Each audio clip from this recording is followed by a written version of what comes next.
इसी तरह का सवाल एक लास्ट में भी दिया था मैंने, लास्ट जो आपकी क्लास हुई थी ना, तो एक सवाल मैंने आपको दिया था कि वो सवाल तुम खुद करो। ये भी क्या है, लॉजिक वाला सवाल है, इसमें भी लॉजिक लग रहा है। पढ़ो इस सवाल को। यदि आपके पास 3 सिक्के 1 रुपए के और 2 सिक्के 2 रुपए के हैं और एक सिक्का 10 रुपए का है, तो आप मुझे 14 रुपए कितने तरीके से दे सकते हैं। सवाल बहुत ही सिंपल सा है कि आपके पास 1 रुपए के कितने सिक्के हैं, 3 सिक्के हैं। 2 रुपए के कितने सिक्के हैं, 2 सिक्के हैं। और 10 रुपए का एक सिक्का है। हमें देने कितने हैं, 14 रुपीज देने हैं। टोटल ये कितना हो रहा है, अगर टोटल करोगे ये हो गया 3, ये हो गया 4, 3 और 4 7 और 10, 17 रुपए हो रहे हैं वैसे तो टोटल। हमको क्या बनाना है, 14 रुपए का कॉम्बिनेशन बनाना है। भाई यही सिक्के हैं, 3 सिक्के ये, 2 सिक्के ये, एक सिक्के ये, इन्हीं सिक्कों का प्रयोग करना होगा। तो हम कैसे समझेंगे, सबसे पहले भाई 10 रुपए का सिक्का तो हमें लेना ही पड़ेगा। एक एक सिक्का ये ले लिया, ले लिया। और 2 रुपए के ये 2 सिक्के ले लिए, तो इसका मतलब ये क्या हो गए, 2 सिक्के, मतलब 4 रुपए हो गए। 4 रुपए ये हो गए, 10 रुपए ये हो गए।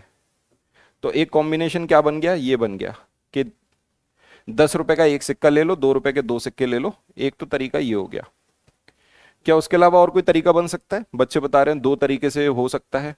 फिर से अपन देख लेते हैं, एक सिक्का अपन 10 रुपए का ले लेते हैं, ले लिया। एक सिक्का 2 रुपए का ले लेते हैं, तो ये 2 रुपए हो गए, ये 10 रुपए हो गए। और 2 सिक्के 1 रुपए के ले लेते हैं, तो ये 2 रुपए हो गए। एक कॉम्बिनेशन ये बन जाएगा, 10 रुपए का एक सिक्का, 2 रुपए का एक सिक्का और 1 रुपए के 2 सिक्के। ये दूसरा तरीका है जिससे अपन 14 रुपए बना सकते हैं। आंसर क्या होगा, बी ऑप्शन आपका करेक्ट है। ऐसे सवालों को तो तुम उड़ा दोगे, ये तो तुम्हारे लिए बोनस वाले हैं। ये सवाल क्या है, आपके लिए बोनस है। यहां से तो नंबर पक्के ही हैं, छूटेंगे नहीं। आइए भाई अगला सवाल ये रहा आपके सामने, देखिए इस सवाल को। अब इस सवाल में पेन नहीं चलाना, बिल्कुल भी पेन नहीं चलाओगे, अपराध हो जाएगा अगर आपने पेन चला लिया सवाल में तो। पढ़ो भाई सवाल को। If we multiply all the digit given on the keyboard of a mobile phone, the product will be. Mobile phone के कीपैड पर दी गई संख्याओं को यदि गुणा किया जाए तो गुणनफल होगा, क्या होगा आंसर, 0। बिल्कुल सही बात है। आपकी 10 डिजिट उस पर दी गई होती हैं, 1 से लेके 1 2 3 4 और 0। ये आपकी 10 डिजिट है जो मोबाइल फोन पे दी हुई होती हैं। कोई सारे नंबर इन्हीं से बनते हैं, सबका गुणा करोगे, 0 का गुणा तो 0 आ गया। लेकिन मान लो यहाँ 0 ऑप्शन ना होके नन ऑफ दीज लिखा होता, तो कई ऐसे महान आत्माएं कोशिश करती हैं इसको सॉल्व करने की, यहां भी अपना दिमाग लगाने की कोशिश करती। उनको लगता कि चलो थोड़ा दिमाग और लगाया जाए। अगर यहां पे 0 ना लिख के नन ऑफ दीज लिखा होता तो कुछ ना कुछ तो दिमाग तुम्हारा लगता। जबकि सवाल क्या है, इतना लॉजिक सवाल है, इतना बच्चों वाला सवाल है जिसकी कोई हद नहीं है, बहुत ही सिंपल। अगले सवाल पे चलते हैं। ये लीजिए नेक्स्ट क्वेश्चन ये रहा आपके सामने, देखिए इस सवाल को, पढ़िए क्या लिखा है सवाल में। अगर आप सिंपल इसको हिंदी में पढ़ेंगे, एक बगीचे में कंगारुओं की कितने हैं पैर, पैरों की संख्या है 48, खरगोशों की कितनी है 12 है, और एक बतख की 40 पद चिन्ह है। तो बताओ कितने कंगारू, कितने खरगोश, कितनी बतख हैं। बताओ भाई, लगाओ दिमाग, क्या है इस सवाल के अंदर। कंगारू है, कंगारू के कितने हैं 48 हैं, फुट मार्क। रैबिट के कितने हैं 12 हैं, और डक के कितने हैं 40 हैं। बस भाई बताओ, आपको पता है कंगारू के क्या होते हैं, वैसे तो 2 पैर पे चलता है वो, लेकिन उसके फुटमार्क कितने होते हैं भाई, ये हाथ भी तो होते हैं उसके। तो इसके कितने, 4 पैर इसके, 4 पैर रैबिट के, और डक के 2 पैर। बस भाई 4 से डिवाइड इसको कर दो, कितना है 12, 4 से इसको कर दो 3, 2 से कर दो 20, 12 3 20 किस में है, वही इसका आंसर होगा। कौन सा है, 12 3 20, सी ऑप्शन आपका करेक्ट है। क्लियर है बहुत सिंपल, इजी, आसान। ओके चलिए भाई अगले सवाल पर चलते हैं। पढ़िए इस सवाल को, बहुत ही अच्छा सवाल है, कोशिश करिए इस सवाल को सॉल्व करने की बहुत जल्दी में, फटाफट। एक आयताकार खेत की लंबाई 4 सेंटीमीटर और चौड़ाई 3 सेंटीमीटर है। इस खेत के कोने में से 1 सेंटीमीटर भुजा वाले एक छोटा वर्ग काट दिया जाता है। तो वर्ग काटने से पहले आयताकार क्षेत्र की सीमा की लंबाई और वर्ग काटने के बाद आयताकार क्षेत्र की सीमा की लंबाई का अनुपात क्या है। सवाल क्या कह रहा है कि एक रेक्टेंगुलर फील्ड है, जैसे मैंने बना लिया एक रेक्टेंगुलर फील्ड है जो 4 सेंटीमीटर और 3 सेंटीमीटर की है, ऐसी एक रेक्टेंगुलर फील्ड है, उसके कॉर्नर से छोटा स्क्वायर कट कर दिया गया जिसकी साइड क्या है, स्क्वायर कट किया है, स्क्वायर की तो चारों साइड समान होती हैं, तो कितना है 1 centimetre. what will be the ratio of the length of the boundary of the rectangular field before cutting square and the length of the boundary of the rectangular field after cutting square। मतलब perimeter की बात हो रही है, परिमाप की बात हो रही है। आप अगर इसका परिमाप निकालोगे, 4 और 3 7, 7 और 7 14, अगर ये 4 है तो ये भी 4 है और ये भी 3 है। इसकी बाउंड्री कितनी आ रही है 14 सेंटीमीटर, है कि नहीं, काटने से पहले। और जब अगर कट कर दोगे तो आपको ये बात समझ में आ रही है कि भाई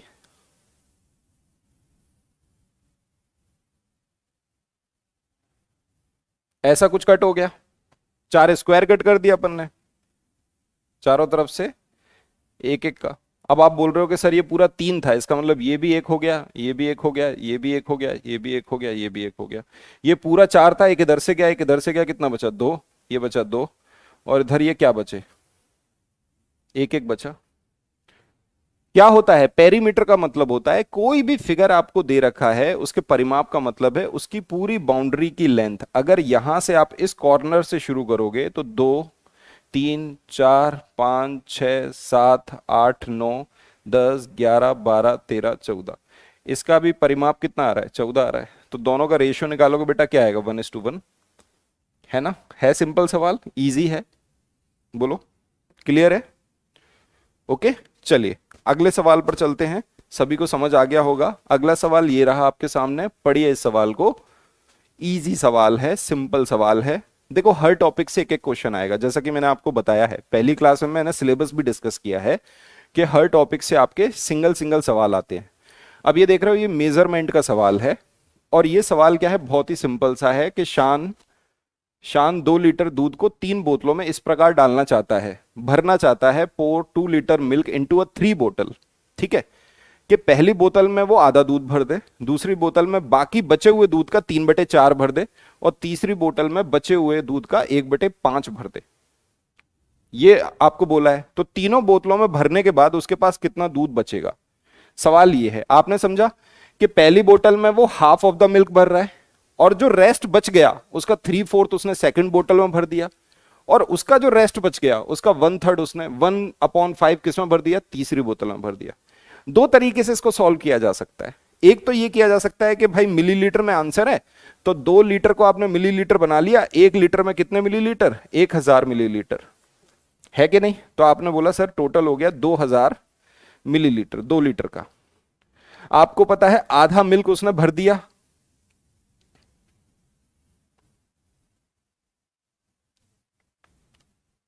आपको पता है आधा मिल्क उसने भर दिया। अगर आधा भर दिया मतलब 1000 मिलीलीटर भर दिया, तो बचा कितना 1000। इस 1000 का 3/4 उसने भर दिया, 3/4 का मतलब 750 मिलीलीटर भर गया, तो बचा कितना, आप बोलोगे 250 मिलीलीटर। ये आपका क्या है, रेस्ट है। इसका 1/5 भर दिया, 1/5 निकालोगे मतलब 50 मिलीलीटर भर दिया, तो बचा कितना 200 मिलीलीटर। एक तो तरीका ये है, ये थोड़ा बेसिक तरीका है और थोड़ा सा तुम्हें लेंदी भी लग रहा होगा, ठीक है। एक तो तरीका यह है कि 200 मिलीलीटर अपना निकल के आ गया।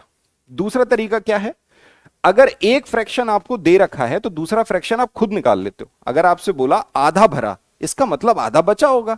अगर 3/4 भरा, तो भाई 3/4, 4 में से 3 गए तो 1/4 बचा होगा। तो आप एक सिंपल तरीके से इसे सॉल्व करो, 2000 मिलीलीटर में से आधा भरा तो आधा बचा, 3/4 भर दिया तो कितना बच गया 1/4, और 1/5 भर दिया तो कितना बच गया 4/5। बस बेटा इसे सॉल्व कर लो सवाल में आंसर, और आंसर कितना है 200। ये डायरेक्ट आंसर आ जाएगा। क्लियर है। एक फ्रैक्शन अगर आपको दिया होता है तो दूसरा फ्रैक्शन आप खुद ही समझ जाते हो। आपसे बोला जाए 3/4 अगर भरा है, अगर ये भर दिया तो बचा कितना, 4 में से 3 गए 1/4। अगर आपको दिया है 1/5 भरा है, तो आप क्या बोलोगे, 5 में से 1 भर गया तो कितना बचा, 5 में से 4 बचा। ओके क्लियर है। बताइए भाई क्या आपको समझ आ रहा है। चलिए अगले सवाल पे चलते हैं। नेक्स्ट क्वेश्चन आपके सामने ये रहा, देखिए भाई, करिए उस सवाल को सॉल्व। पढ़िए पहले तो इस सवाल को आप अच्छे से।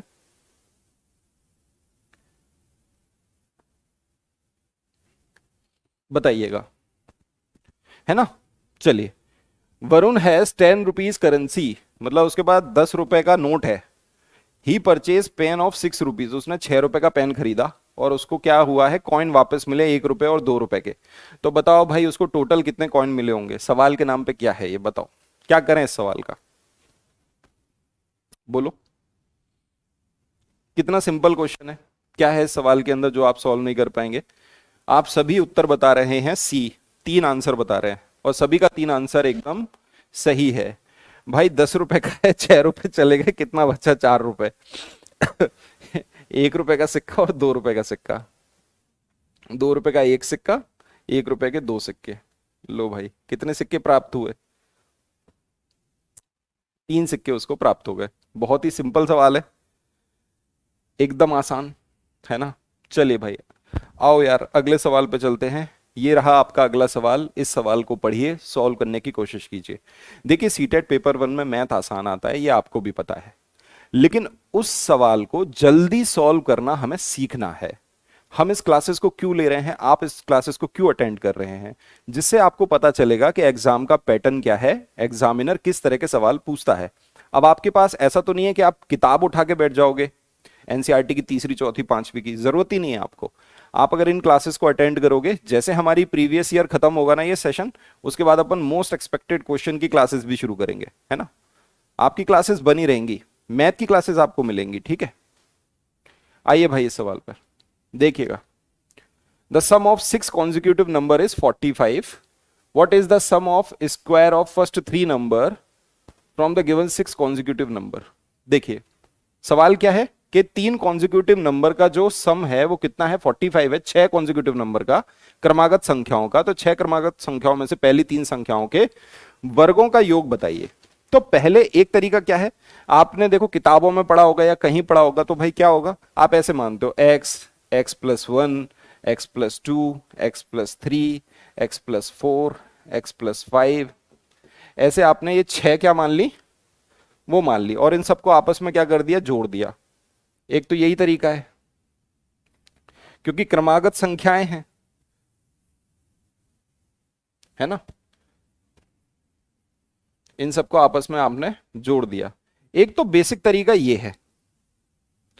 तो यहां से क्या निकल आएगी, x की वैल्यू निकल के आ जाएगी, आप x को जोड़ दोगे और उसको जोड़ दोगे, जोड़ दो भाई। कितना हुआ, अगर इसको जोड़ दिया ये हो गया 6x प्लस 4 5 9 और 3 12 2 15, 15 बराबर किसके, 45 के।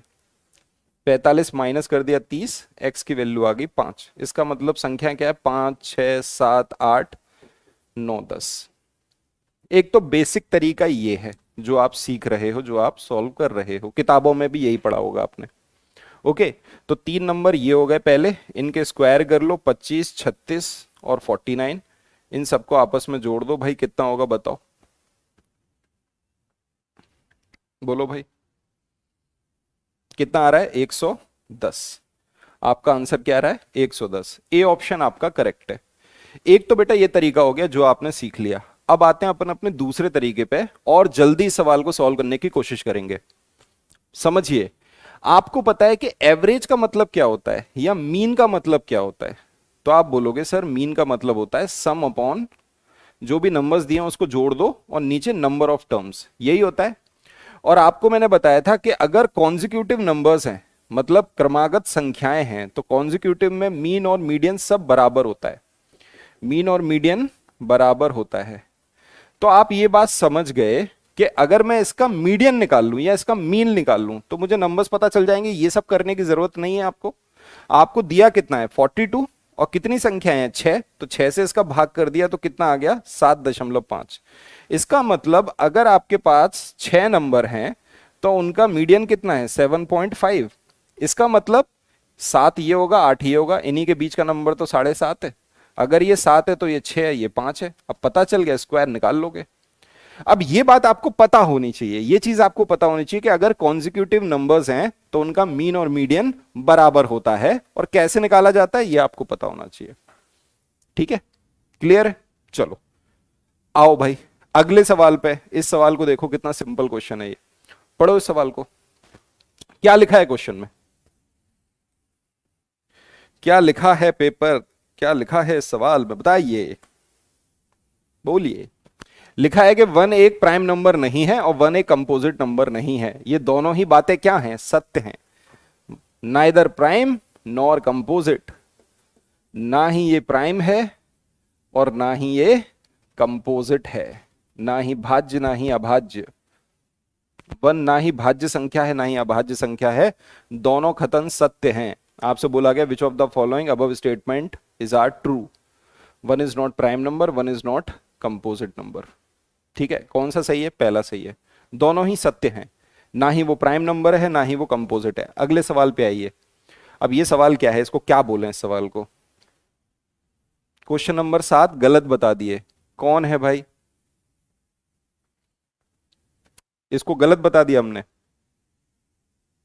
किसी बच्चे ने बोला क्वेश्चन नंबर 7 गलत बता दिया। बोलो इसमें कहां तुमको गलत लग रहा है बेटा, मुझे बताओ। क्वेश्चन नंबर 7 में क्या गलत है,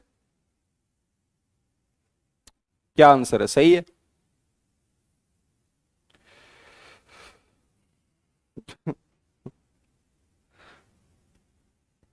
तुमको लग रहा है तुम सही हो। 42 की जगह 45 है। हमने कहाँ लिखा है 42। अच्छा, ये गलत बता दिए, हाँ।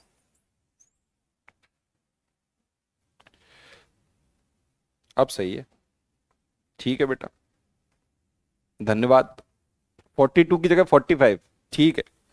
चलिए, इतने तो तुम चीते हो गए हो, इतना तो तुम्हें पता ही है। जल्दबाजी में सर ने 42 लिख दिया 42 की जगह। चलो कोई नहीं, आओ भाई इस सवाल पे। 2/3 ऑफ 3/30 क्या है ये सवाल। 3/20 लिखा है, 3/20 का 3/2/3, 2/3, 2/20 आ गया। क्या है ये सवाल क्या है बताओ।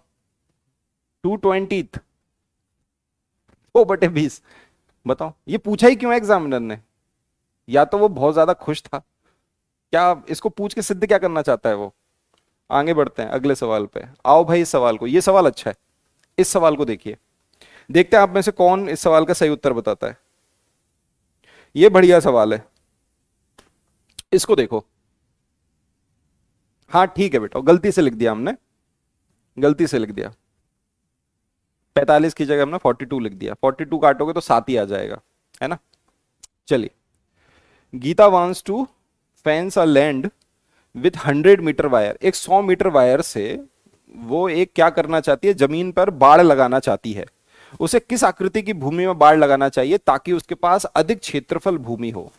अब आपके पास 4 ऑप्शन है। ट्राइंगुलर शेप में लगाए वो बाड़, या तो वो इस शेप में लगा दे ट्राइंगल के शेप में, या वो स्क्वायर के शेप में लगा दे, या वो रेक्टेंगल के शेप में लगा दे,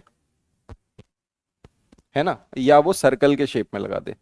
आपके पास ये 4 ऑप्शन है। आपसे पूछा गया है सबसे ज्यादा अधिक क्षेत्रफल किस भूमि में होगा। क्या इसके पास होगा, क्या इसके पास होगा, क्या इसके पास होगा। पहली बात तो यह है सर्कल का क्षेत्रफल सबसे अधिक होगा, इसका क्षेत्रफल सबसे अधिक होगा। आपका आंसर क्या है, डी ऑप्शन आपका सही है। सबसे अधिक क्षेत्रफल किसके पास होगा, सर्कल के पास होगा। अगर हम बाड़ ऐसा सर्कल वाइज लगा रहे हैं तो क्षेत्रफल अधिक होगा, ठीक है। सेकंड नंबर पे अगर मैं बोलूं सबसे ज्यादा क्षेत्रफल किसका नजर आएगा, इसका नजर आएगा। सेकंड नंबर पे क्षेत्रफल किसका होगा, इसका होगा, स्क्वायर का, सेकंड नंबर पे। थर्ड नंबर पे क्षेत्रफल किसका होगा, इसका होगा। और सबसे कम क्षेत्रफल कौन करेगा, वो ये करेगा, ट्राइंगल। सबसे अधिक क्षेत्रफल किससे मिलेगा, सर्कल से मिलेगा। क्लियर है। तो अगर आप निकालना चाहो तो निकाल सकते हो। आप ऐसे भी कर सकते हो कि सर सरकमफ्रेंस के बराबर 100 मीटर, तो 2πr is equal to 100 metre. ऐसे सॉल्व भी कर सकते हो, बट मैं सॉल्व करा नहीं रहा हूं, मैं आपको समझा रहा हूं। आप सीधे ऐसे सॉल्व भी कर सकते हो कि r इज इक्वल टू कितना आ गया, इससे काटा इसको 50/π। r is equal to 50/π, pi r square का फॉर्मूला यहां रख दिया, पाई इंटू 50 का स्क्वायर बटे पाई स्क्वायर। पाई से पाई कट गया, 2500 को कट करो पाई से। एक तरीका ये है कि आप 2500 को कट करोगे 22/7 से, तो 2500/22 और ऊपर चला गया 7। लेकिन ये क्या हो जाएगा, लंबा मेथड हो जाएगा। मैं आपको डायरेक्ट समझाना चाह रहा हूं कि सर्कल का सबसे बड़ा एरिया होगा, स्क्वायर का सेकंड नंबर का, थर्ड नंबर का आपका रेक्टेंगल का, और फोर्थ नंबर का सबसे कम एरिया किससे अचीव होगा, उसको ट्राइंगल के शेप से। ओके, चलिए आओ भाई अगले सवाल पे, पढ़ो इस सवाल को।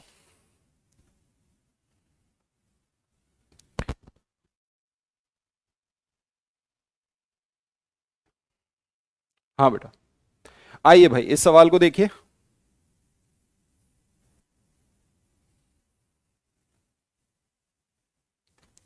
क्या लिखा है, teacher gives Swara two shape rhombus and kite, और उसने आस्क पूछा भाई name of the shape having more line of symmetry. Swara respond, इनमें किसमें सबसे ज्यादा सिमिट्री लाइंस हैं, ये आपको पूछिए। बेटा सबसे पहले ये देखो कि भाई सिमिट्री लाइन होता क्या है। सबसे इंपॉर्टेंट क्या है कि भाई सिमिट्री लाइन होता कितना है। सिमिट्री लाइन का मतलब ये है, कोई भी अगर फिगर है, सममिति रेखाओं की बात कर रहे हैं, अगर कोई फिगर है, जैसे मान लीजिए ये दो हाथ हैं, बीच में से इसको कट किया, बराबर हिस्से में तो उसको कट करना चाहिए, और दूसरा वो एक दूसरे पे प्रॉपर ओवरलैप हो जाए, ये होता है सिमिट्री लाइन। अगर मैंने आपको बहुत सिंपल सा एग्जांपल दिया, मैं आपसे कह रहा हूं भाई ये है, इसकी सिमिट्री लाइन निकालो, आप बोलोगे हम इसको बीच में से कट कर देते हैं। अगर बीच में से इसे कट कर दिया तो ये प्रॉपर एक दूसरे पे ओवरलैप हो जाएगा, ठीक है। अगर हम इसे यहां से बीच में से कट कर देते हैं तो भी ये प्रॉपर ओवरलैप एक दूसरे पे हो जाएगा। ये ऐसे भी ओवरलैप हो सकता है और ऐसे भी हो सकता है। आप समझ गए, एक आपने वर्टिकल लाइन देखी, एक हॉरिजॉन्टल लाइन देखी। अब आपसे पूछा गया है काइट और रोम्बस के बारे में, तो भाई आप एक बात समझो, ये होती है आपकी काइट, मतलब ये दो साइड तो बराबर होती हैं और ये दो साइड बराबर होती हैं। रोम्बस की बात करें तो रोम्बस क्या होता है, ये रोम्बस बराबर होता है जिसकी चारों साइड आपस में बराबर होती हैं। अगर आपसे पूछा जाए कि भाई इसमें सिमिट्री लाइन कितनी होंगी, तो आप बोलोगे काइट में एक ही सिमिट्री लाइन होती है और वो ये है, एक वर्टिकल सिमिट्री लाइन होगी जो उसको दो बराबर भागों में कट करेगी। आपको पता है भाई ये वाला हिस्सा तो लंबा है, ये कम है, तो ये वाली तो लाइन हॉरिजॉन्टल तो नहीं हो सकती। अब बात करें रोम्बस की, तो रोम्बस में कितनी सिमिट्री लाइन होती है, तो इतना आपको पता होना चाहिए कि रोम्बस की जो डायगोनल होती हैं वो उसके कोण को ना दो बराबर भागों में कट करती है। तो अगर एंगल की सिमिट्री लाइन अगर मैं देखूं तो वो क्या होती है, एंगल बाइसेक्टर होती है। तो रोम्बस को डायगोनली कट किया जाता है, ये इसकी एक सिमिट्री लाइन है और ये दोनों हिस्से बराबर हैं, एक दूसरे पे प्रॉपर ओवरलैप हो जाएंगे। इसकी दूसरी सिमिट्री लाइन इस वाले डायगोनल पे, तो आपने बोला यहां पर कितनी लाइन है, टू लाइन, और यहां पर कितनी लाइन है काइट में, वन लाइन। क्या ये बात समझ में आ रही है, हाँ या ना, यस और नो। इसको बहुत डिटेल में पढ़ा जाता है। अगर मैं स्क्वायर की बात करूं, मान लो अगर मैंने स्क्वायर आपको दिया होता, सवाल में स्क्वायर लिखा होता और आपसे पूछा, और एक रेक्टेंगल है, चलो एक रेक्टेंगल है, और मैंने बोल दिया एक ट्रपेजियम है। अब ये मैंने चार दे दिया आपको, और आपसे पूछा जा रहा है, या एक और ले लो, चलो पैरेललोग्राम भी लिख लो, एक पैरेललोग्राम है, ये आपका पैरेललोग्राम हो गया। अगर मैं आपसे सिमिट्री लाइन पूछूं कि बताओ भाई स्क्वायर की सिमिट्री लाइन कितनी होंगी, तो हमने अभी समझा है कि सर सिमिट्री लाइन का मतलब है इसको दो बराबर भागों में कट करे। हमने एक ऐसी सिमिट्री लाइन खींच दी तो ये हिस्सा और ये हिस्सा आपस में बराबर है और एक दूसरे पे प्रॉपर ओवरलैप हो रहा है। अगर यहां से एक सिमिट्री लाइन देखी तो ये देखो दो बराबर भागों में बट गया और एक दूसरे पे प्रॉपर ओवरलैप हो गया। यहां भी आपके पता है कि जो एंगल है इसका जो डायगोनल होगा वो एंगल बाइसेक्टर होगा, तो आप बोलोगे सर डायगोनली भी ये सिमिट्री होगी, ये वाला हिस्सा बराबर होगा, एक दूसरे पे प्रॉपर ओवरलैप होगा। यहां से देखोगे तो ये हिस्सा भी बराबर होगा, एक दूसरे पे ओवरलैप होगा। इसका मतलब यहां सिमिट्री लाइन कितनी है स्क्वायर में, चार।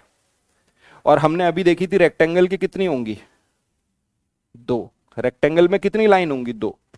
अगर मैं बोलूं पैरेललोग्राम, पैरेललोग्राम में कितनी सिमिट्री लाइन होंगी, तो आप बोलोगे जीरो, नो लाइन, कोई लाइन नहीं होगी। अगर मैं ट्रपेजियम की बात करूं, आप बोलोगे नो लाइन, कोई लाइन नहीं होगी, ना इसमें सिमिट्री लाइन होगी ना इसमें होगी। कंडीशन क्या है, कंडीशन एक छोटी सी कंडीशन है, अगर ट्रपेजियम में ये दो साइड बराबर हुई, अगर कोई ट्रपेजियम है जिसमें ये वाली साइड और ये वाली साइड बराबर है, अगर उसका फिगर बनाया जाए तो आप समझ गए कि भाई ट्रपेजियम कैसे बना, इसकी दो साइड बराबर हैं ये और ये, तब आपकी एक सिमिट्री लाइन बनेगी ऐसे। तब आप बोलोगे 1। लेकिन ये ट्रेपेजियम क्या होगा, आइसोसेलेस ट्रेपेजियम होगा। ठीक है, क्लियर है? आधों के दिमाग से ऊपर जा रहा है क्या? आपको लग रहा है कि हे भगवान बहुत डिटेल में जा रहे हैं सर। इस सवाल का उत्तर क्या होगा, सवाल में पूछा गया है किसके पास ज्यादा सिमेट्री लाइन है, तो आंसर है रोम्बस। रोम्बस की 2 सिमेट्री लाइन है, काइट की 1 सिमेट्री लाइन है, तो आंसर क्या हो गया, रोम्बस हो गया। ओके, क्लियर है? आ रही है बात समझ में? ठीक है, चलो अगले सवाल पे चलते हैं। ये रहा आपका अगला सवाल, करिए भाई इसको सॉल्व, देखिए इस सवाल को अच्छे से पढ़िए, बहुत ही सिंपल सा क्वेश्चन है ये तो। कि भाई दिल्ली से एक बस हर आधे घंटे में बस टर्मिनल क्या होता है, टर्मिनल, बस टर्मिनल से निकलती है। एक पूछताछ क्लर्क ने यह रात्रि को बताया कि बस 10 मिनट पहले ही निकल चुकी है और अगली बस कितने बजे आएगी, अगली बस आएगी 9:25 AM पर। 9:25 AM पर अगली बस आएगी, 10 मिनट पहले बस निकल चुकी है। ओके, तो बताओ भाई ये जानकारी उसने कब दी, कितने बजे दी? पढ़ो सवाल को, क्या है सवाल पे बताओ। इस सवाल के अंदर इतना सिंपल क्वेश्चन, आपको मजा आ रहा होगा पढ़ के। आपको लग रहा है ये सवाल तो बिल्कुल उड़ा दिया जाएगा, कुछ नहीं है इस क्वेश्चन में, और मैं बता रहा हूं तुम लोग गलती कर दोगे, इसी सवाल में गलती कर दोगे, सवाल को अगर ढंग से नहीं पढ़ोगे, मैं गारंटी दे रहा हूं। बताओ क्या आंसर है? एक बात बताओ, जब उसने कहा हर आधे घंटे में निकलती है, मतलब हर आधे घंटे में बस निकल रही है, वो कह रहा है कि 10 मिनट पहले बस निकली है। अगर एक बात बताओ, हर आधे घंटे में निकलती है, 10 मिनट पहले बस अगर निकली है, मान लीजिए इस समय वो पूछ रहा है क्लर्क से, तो अगले 20 मिनट में बस आ जाएगी। आपको ये बात तो समझ आ रही है? क्योंकि हर आधे घंटे में बस आ रही है, तो 10 मिनट पहले अगर बस निकल गई, अभी बात हो रही है, तो अगले 20 मिनट बाद आएगी, तो क्या समय हो रहा होगा, 20 मिनट कम कर दो, तो 9:05 हो रहे थे, 9:05 AM। क्या है सवाल के अंदर, इसका कैसे गलत जवाब दे सकते हो तुम? आंसर होगा 9:05 AM। ओके, क्लियर है? चलो भाई अगले सवाल पर। ये रहा आपका अगला सवाल, पढ़िए इस सवाल को। Which one of the following rectangle can have maximum perimeter? इनमें से कौन से आयत का परिमाप सबसे अधिक होगा? बताओ भाई, एक रेक्टेंगल है जिसका एरिया है 60 सेंटीमीटर और उसकी एक साइड है 1 सेंटीमीटर। एक बात बताओ, एरिया क्या होता है, लेंथ इनटू ब्रेथ होता है। अगर इसकी एक साइड 1 है तो दूसरी साइड कितनी होगी, 60। दोनों को जोड़ दिया, 60 और 1 61। इसका डबल कर दो, कितना आ गया, 122। इसका पेरीमीटर कितना आ गया, 122। मुझे तो इसी का सबसे ज्यादा लग रहा है। आप देखो भाई, इसको 60 इसका एरिया है, एल इंटू बी होता है। अगर एक साइड 2 है तो दूसरी साइड कितनी होगी, 30, क्योंकि 30 दूनी 60। तो बताओ भाई, इन दोनों को जोड़ोगे तो कितना आएगा, 32, और 32 का दुगना कर दोगे तो कितना है, 64। इसका एरिया 64 आ रहा है। सबसे ज्यादा किसका होगा, हमें समझ में आ गया, सबसे ज्यादा पहले ही ऑप्शन का एरिया है, मतलब पेरीमीटर। हम परिमाप देख रहे हैं, तो परिमाप सबसे ज्यादा किसका है, पहले का है। चेक कर सकते हो आप, सभी को चेक कर सकते हो, सबसे ज्यादा एरिया यही निकल रहा है, परिमाप निकल रहा है सबसे ज्यादा। क्लियर है? बोलो भाई, 12 का सी नहीं होना चाहिए।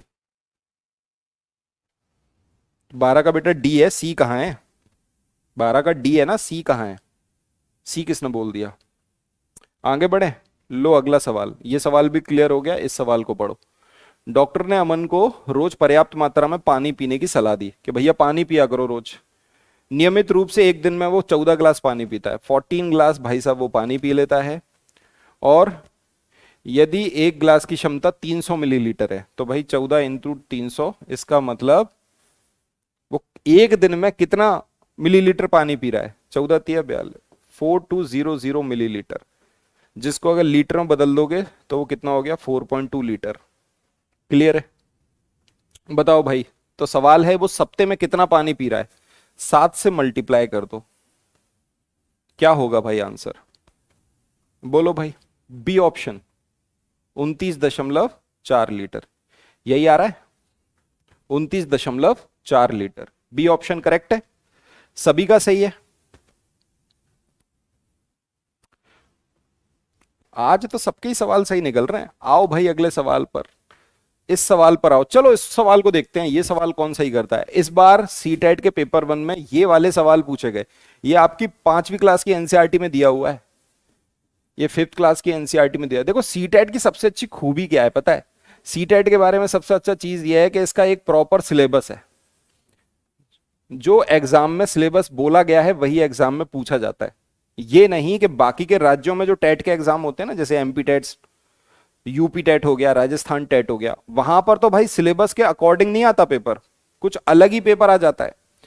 जैसे सीटेट में जो ईवीएस है, वो जो सिलेबस में, जो एनसीईआरटी में, उन्हीं में से सवाल आते हैं, उन्हीं के इर्द गिर्द सवाल बना के पूछे जाते हैं।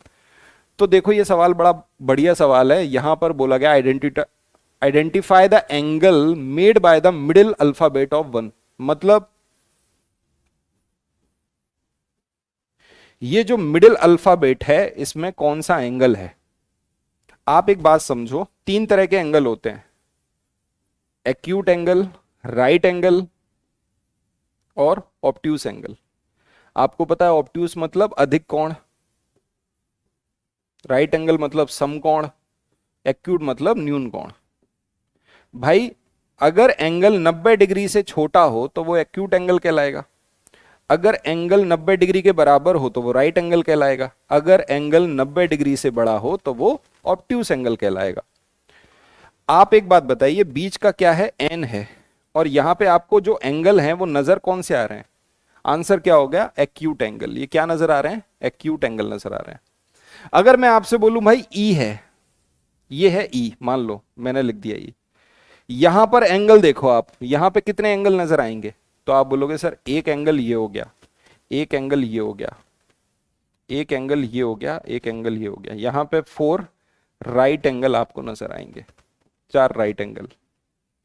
क्या ये बात समझ आ रही है? हाँ या ना? ये सुन लो।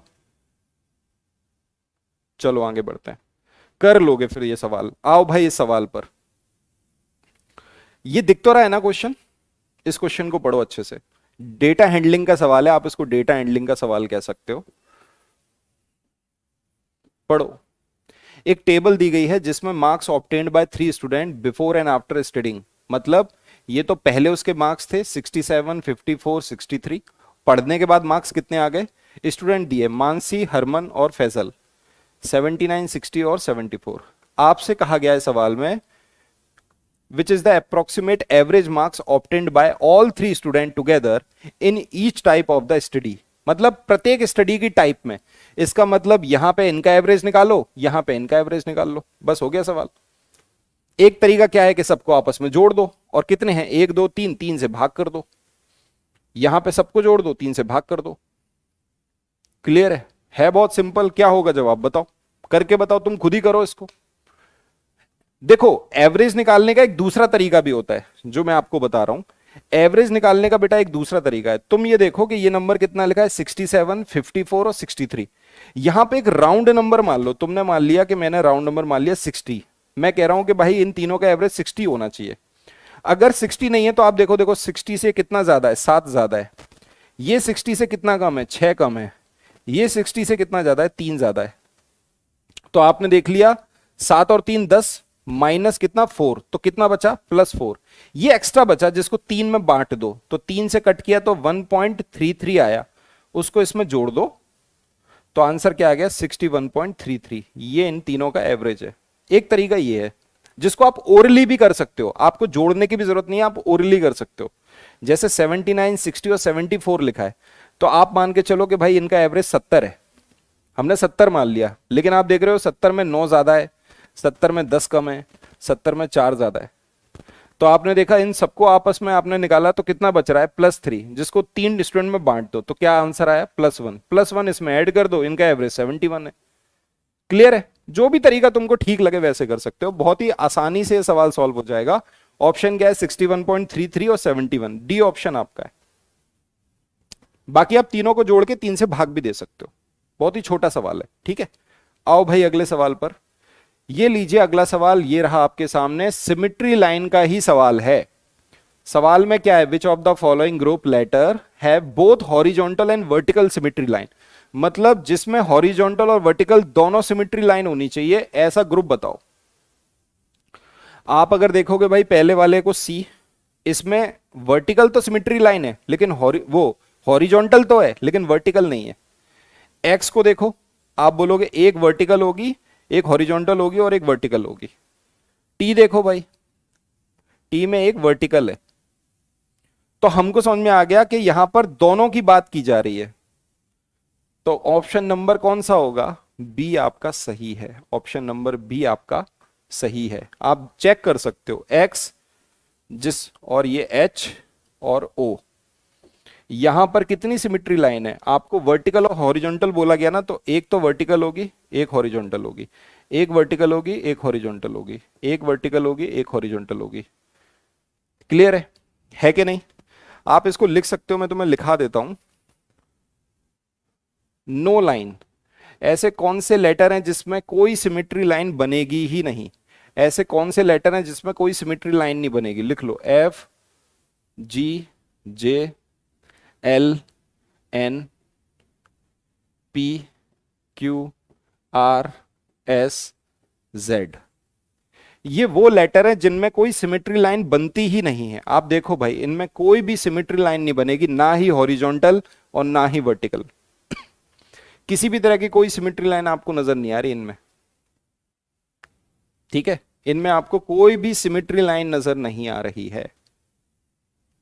ओके, तो अगर लेटर्स आपको ये नजर आ जाएं, F G J L N P Q R S Z, तो आप समझ जाओगे कि इनमें कोई भी सिमेट्री लाइन नहीं है, ना ही हॉरिजॉन्टल और ना ही वर्टिकल। क्लियर है? अगर हॉरिजॉन्टल की बात करें तो हॉरिजॉन्टल किस किस में होती है? वैसे तो आप पता कर सकते हो, आप तो लेटर्स को देख के ही पता कर सकते हो। सच बात यह है, आपने लेटर देखा और आपको समझ में आ गया कि हॉरिजॉन्टल है कि वर्टिकल है, पता चल जाएगी ये बात आपको। आप देखो, वो बी सी डी ई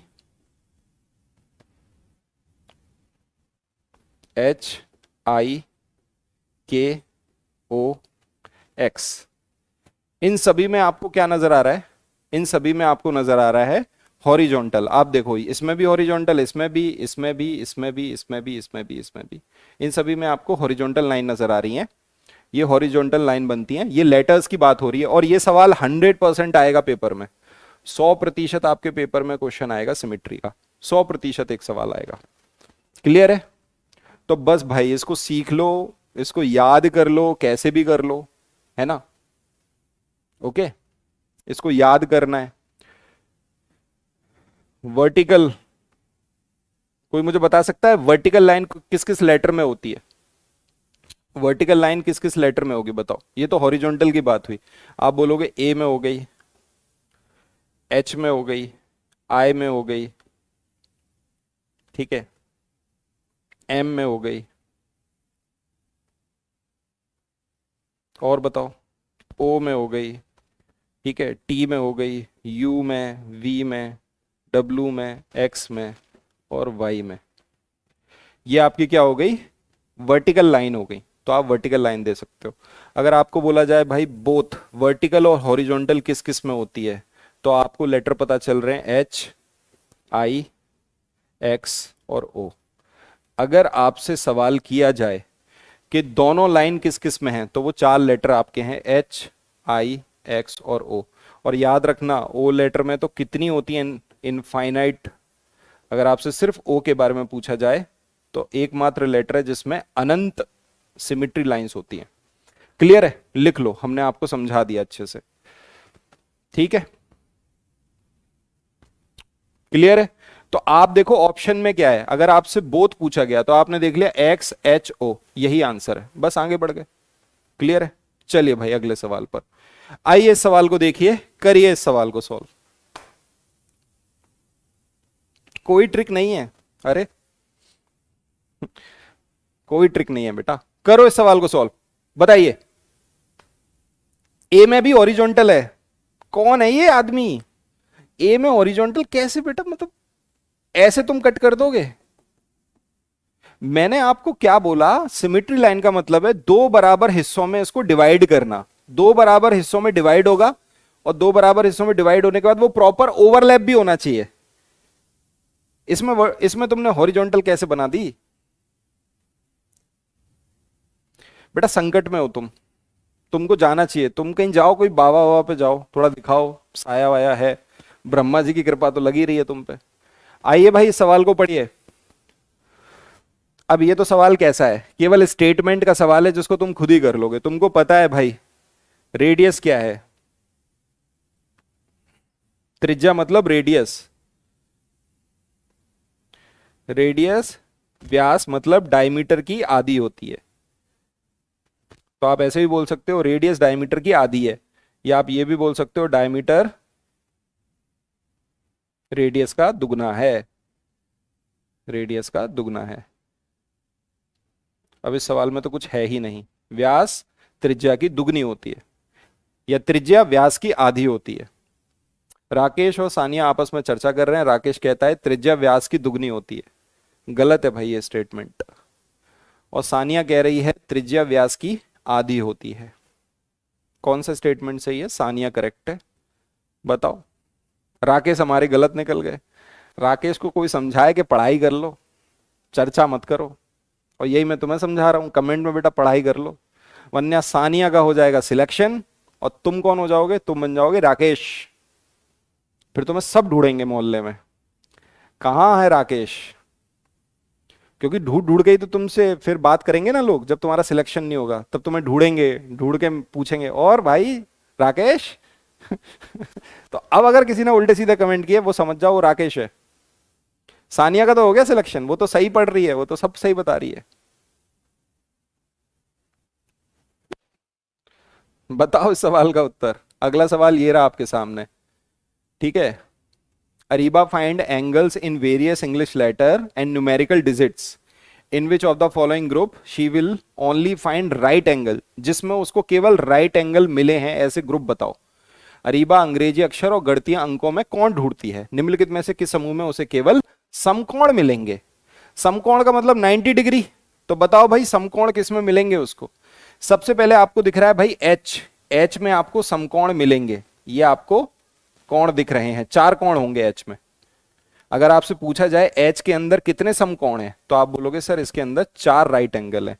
अगर मैं बात करूं 5 की, तो आपको एक समकोण दिख रहा है 5 में, ठीक है। अगर बात करें ई की, तो ई में तो अभी मैंने समझाया, इसमें भी कितने समकोण हैं? 1 2 3 और 4, इसमें भी 4 समकोण है। अगर आपसे संख्या भी पूछ ली जाए ना एग्जाम में अगली बार, तो आप वो भी बता सकोगे। क्लियर है? चलो मैं आपसे पूछता हूं, आपके सामने है ए, मुझे बताओ इसमें कितने समकोण हैं? क्या है इसमें, कौन से एंगल नजर आ रहे हैं? ए में आपको कौन से एंगल नजर आ रहे हैं, आप बताओ। इस ए को आप देखो, इसमें एंगल कौन से नजर आ रहे हैं? आप बोलोगे सर मुझे एक एंगल ये नजर आ रहा है, एक एंगल ये नजर आ रहा है, एक एंगल ये नजर आ रहा है, और ये तीनों ही एंगल क्या हैं? एक्यूट एंगल है। तो आप बोलोगे सर ये तो हो गए एक्यूट एंगल। इसके अलावा एक एंगल ये और एक एंगल ये, इन दोनों एंगल को देख के पता चल रहा है ये 90 डिग्री से ज्यादा हैं, 90 डिग्री से ज्यादा हैं, ठीक है। उसका मतलब दो एंगल क्या मिले? ऑब्ट्यूस। आ रही है बात समझ में? तो दो एंगल तो ऑब्ट्यूस मिल गए, तीन एंगल एक्यूट मिल गए। आपसे अब सवाल जो किया जा सकता है इस बार के सीटेट में, वो सवाल एंगल कितने हो सकते हैं वो भी पूछा जा सकता है। आपसे पूछा जा सकता है बताओ इसके अंदर कितने एंगल हैं, जैसे यही सवाल है के। चलो अगर मान लो मैं थोड़ा चेंज करूं इस सवाल को, मैंने आपको यहां पर सवाल में क्या लिखा है? Right angle. हम राइट एंगल हटा देते हैं, हम राइट एंगल की जगह एक्यूट एंगल कर देते हैं। लो राइट एंगल हटा दिया और हमने लिख दिया एक्यूट एंगल। अब बताओ कौन सा ऑप्शन सही होगा? बताओ, अब बताओ कौन सा ऑप्शन सही होगा अगर इसी सवाल के अंदर इस समकोण की जगह हमने न्यून कोण लिख दिया, न्यून कोण। चलो बताओ अब कौन सा ऑप्शन सही होगा? ये 4 ऑप्शन है, अब 4 ऑप्शन में से बताओ। अगर हमने समकोण की जगह सवाल में न्यून कोण लिख दिया, अब आपको ये 4 ऑप्शन है, बताओ भाई किस में न्यून कोण मिल रहा है? किस ऑप्शन में न्यून कोण मिलेगा? ऐसे ही तो हमें सीखना है बेटा, केवल एक सवाल से नहीं, उस सवाल के इर्द गिर्द कितने सवाल बन सकते हैं वो हमें सीखना है। क्या होगा आंसर? बी ऑप्शन कह रहे हो?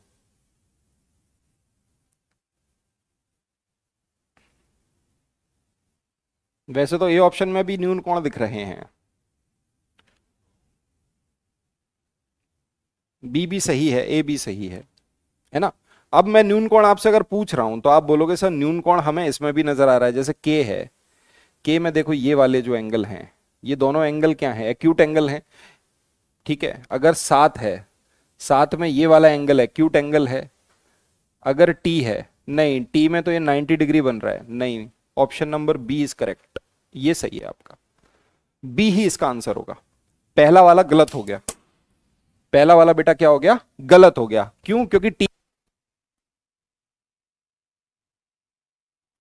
90 डिग्री बनेगा। क्लियर है? ये देखो x 4 और n, ये बना न्यून कोण 4 ऐसे, अरे भाई 4 भी तो कैसा बना है ये, ऐसा वाला 4 बना है, तो ये देखो न्यून कोण, ये देखो न्यून कोण, तो option number B is correct. अगर एक्यूट एंगल आए तो बी आंसर हो जाएगा। आवाज तो आ रही है ना? चलो आगे बढ़े, चलो भाई फटाफट जल्दी जल्दी सवाल करते हैं। लो भाई इस सवाल को खत्म करो।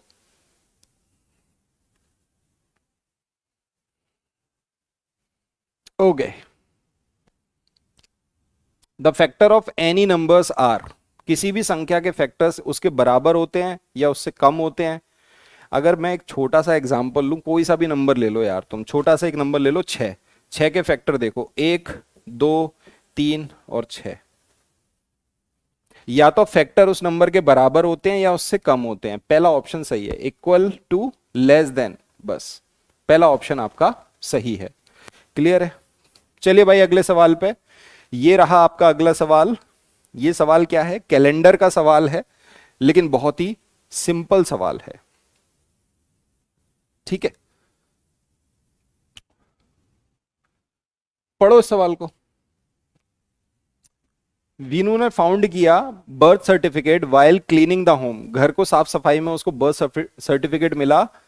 25 सितंबर 2021 को उसको बर्थ सर्टिफिकेट मिला है, और उसने नोट देखा कि उस पर जो डेट ऑफ बर्थ है सर्टिफिकेट पे वो कितनी लिखी है, 5 दिसंबर 1995। इसका मतलब 5 दिसंबर 1995 को भाई साहब वो पैदा हुए हैं, डेट ऑफ बर्थ है उनकी, और उनको मिला कब है ये सर्टिफिकेट, 25 सितंबर 2021 को। तो आपसे पूछा गया है what was the Venu's approximate age he found the certificate, जब उसको सर्टिफिकेट मिला। बताओ भाई क्या होगा सवाल का जवाब। आप एक बात बताओ, 1995 से आगे बढ़िए, अगर मैं आपको बोलूं 5 दिसंबर 1995 से लेके 5 दिसंबर 2020 तक कितने साल हो गए बताओ। आप बोलोगे सर 25 साल हो गए, 25 साल, ठीक है। 5 दिसंबर 1995 से लेके 5 दिसंबर 2020 तक कितने हो गए, 25 साल। अब आप एक बात बताओ, 5 दिसंबर 2020 से अगर मैं आपको बोलूं, क्योंकि उसको कब मिला सर्टिफिकेट, 25 सितंबर को मिला है, तो मैं बोल रहा हूं भाई 5 सितंबर 2021 तक कितना समय हो जाएगा। 5 दिसंबर 2020 से 5 सितंबर 2021 तक, आप बोलोगे सर 9 महीने, 9 मंथ, 9 महीने हो गए। अब एक बात बताओ, 25 सितंबर की बात हो रही है 2021 की, तो ऐसे ही पता चल रहा है 20 दिन और मान लो, 20 दिन। तो सवाल क्या हो गया, आंसर क्या हो गया, 25 साल 9 महीने और 20 दिन। ऑप्शन देखो, 9 महीने 20 दिन किसी में है क्या, अप्रोक्स पूछा गया है ना, लगभग, तो यही आंसर हो गया आपका बी ऑप्शन। 9.5 महीने, 20 दिन को आधा कर दिया तो वही हो गया 25 दिसंबर और 9.5 महीने। यही आपके सवाल का उत्तर है सिंपल, आसान है, इजी है, कैसा है, कुछ भी नहीं है सवाल के नाम पे। अगर सेशन आपको पसंद आए तो उसको लाइक करिए, शेयर करिए, और जो भी आपको करिए, what ever you feel connected with, बोलो, हम भी बोल देते हैं यही बात, ठीक है। आइए भाई इस सवाल को करें, इस सवाल को। The height of 5 person are given below, ये आपको दे रखा है, और आपको बोला गया what is the sum of height in metre, metre में उनकी हाइट बताओ। तो एक तरीका ये है कि सबको जोड़ दो, इन सबको जोड़ दो और देख लो, एक तरीका तो यही है। दूसरा मैंने क्या तरीका बताया, दूसरा मैंने ये तरीका बताया कि भाई मैं सबको ना इसके करीबी नंबर मान लेता हूं, मैं मान लेता हूं कि 160 है, ये भी 160, ये भी 160, ये भी 160, सब 160, तो कितने हैं ये 5 है ना, तो 160 इंटू 5 मतलब 800 सेंटीमीटर, ये तो हो ही गया। ऐसे में जोड़ लेता हूं जल्दी अपने दिमाग में। आप देख पा रहे हो ये एक ज्यादा है, ये एक ज्यादा है, ये 4 कम है, ये 1 कम है, और ये 2 ज्यादा है।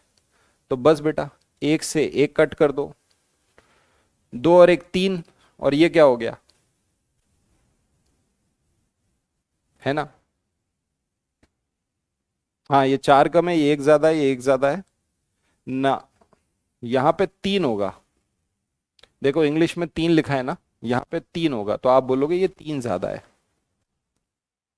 ये 3 होगा। इंग्लिश में 3 लिखा है, हिंदी में मिसप्रिंट है।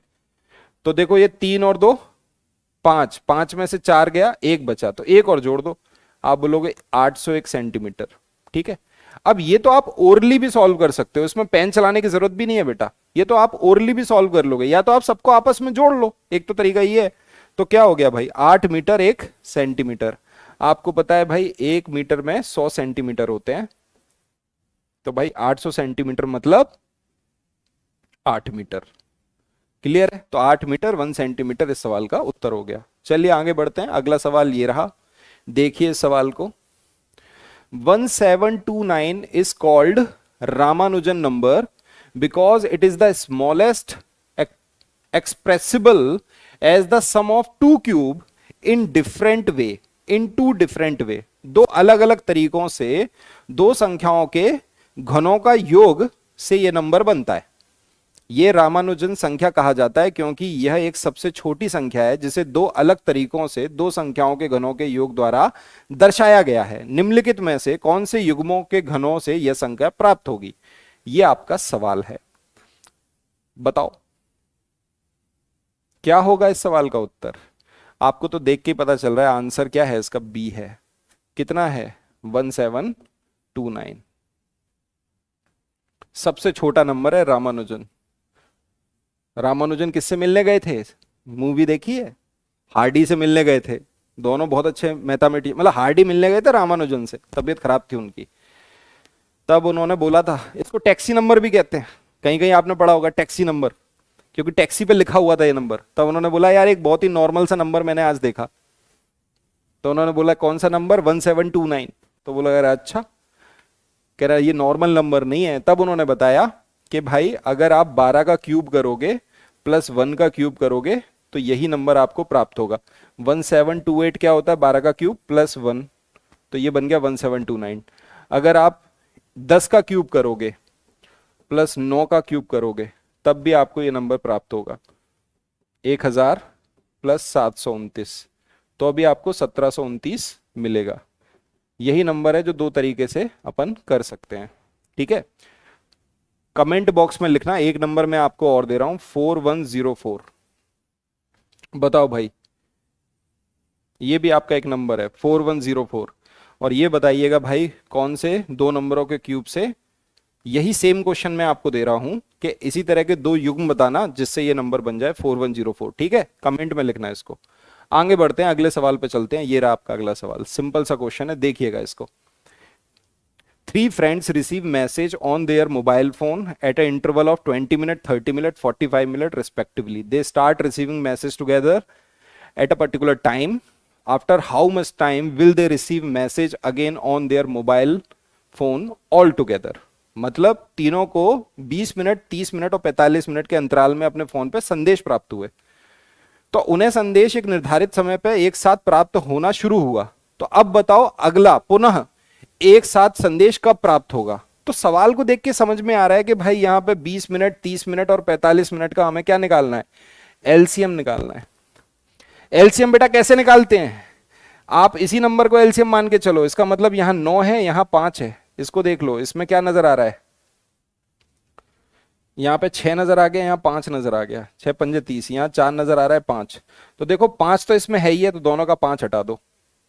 इसमें 9 है तो इसमें से 3 गया, ये 4 है तो इसमें से 2 भी गया। 4 का मल्टीप्लाई कर दो 45 में, तो 45 इंटू 4, यही इसका एलसीएम है 180। 180 मिनट। और बेटा 180 मिनट का मतलब क्या, एक घंटे में कितने मिनट होते हैं, 60 मिनट। तो 180 मिनट का मतलब 3 घंटे।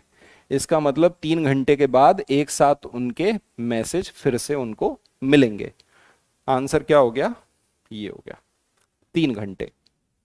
ठीक है भाई, क्लियर है। आइए अगले सवाल पे।